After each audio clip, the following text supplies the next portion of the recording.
Now that we've gotten meter spot approval, it's time to perform the main service panel upgrade, or MPU. This is a multi-step process, so here's the breakdown. Once we've scheduled a date with you, we will come out first thing in the morning and get to work removing your old panel and installing the new one. We will need to turn your power off for most of the day while this is being performed. So please make sure you've made proper arrangements with food or important medications in the fridge, charge devices, and so on. You are not required to be home for the upgrade to occur.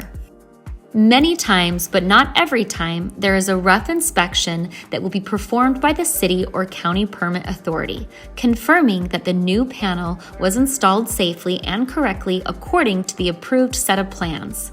This may happen the same day as the installation of the new panel or on a separate occasion.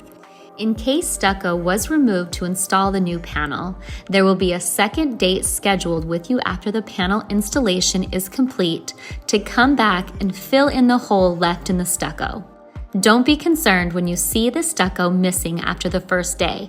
This is mandatory in order for the panel to be inspected by the local authority before finishing the job. If your new panel had a relocation required by the utility, there will be one final day where the utility comes out to move the power line to the new location.